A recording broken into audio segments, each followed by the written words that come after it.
ঈদ কথাটি হচ্ছে আউদ থেকে এসেছে, যার কথার অর্থ হয়েছে বারবার ঘুরিয়ে ফিরে আসে, যা বা প্রতি বছর আসে, বছরে দুবার আসে। একটা হচ্ছে ঈদুল ফিতির আর একটা হচ্ছে ঈদুল আজহা। এরকম করে কোনো ব্যক্তি যদি 50 বছর পৃথিবীতে বাঁচলো, সে ব্যক্তি 50 বার ঈদ পেল, বছরে দুবার ঈদ পেল। একটা হচ্ছে ঈদুল ফিতির আর একটা হচ্ছে ঈদুল আজহা। ঈদ মানে খুশি, ঈদ মানে আনন্দ, ঈদ মানে উৎসব পালন করা।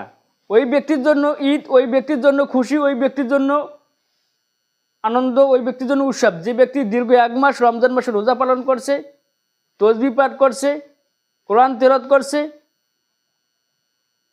জিকির করছে, রাত জেগে জেগে তাহাজ্জুদের নামাজ আদায় করছে, সঠিকভাবে চিহরি আদায় করছে, তারাবি আদায় করছে, ওই ব্যক্তির জন্য খুশি, ওই ব্যক্তির জন্য আনন্দ, ওই ব্যক্তির জন্য ঈদ। যে ব্যক্তি দীর্ঘ 1 মাস রমজান মাসে রোজা পালন করে নাই, পবিত্র মাসকে অপবিত্র করে দিয়েছে, কোরআন তেলাওয়াত করে নাই, তসবিহ পাঠ করে নাই, সিহরি আদায় করে নাই, ইফতার আদায় করে নাই,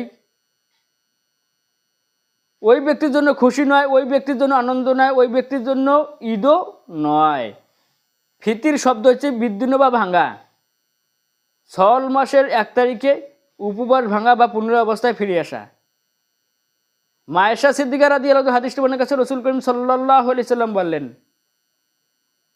ইন্না লি কওমি ঈদা, প্রত্যেক জাতির প্রত্যেক কওমের ঈদ ছিল। নবী করিম সাল্লাল্লাহু আলাইহি সাল্লামের আগেও ঈদ ছিল। হাজা ও হাজা ঈদুনা, আমাদের মধ্যে 2টি ঈদ, একটা হচ্ছে ঈদুল ফিতর, একটা হচ্ছে ঈদুল আজহা। কত সুন্দর কথা ভাইরা আমার, কত সুন্দর কথা।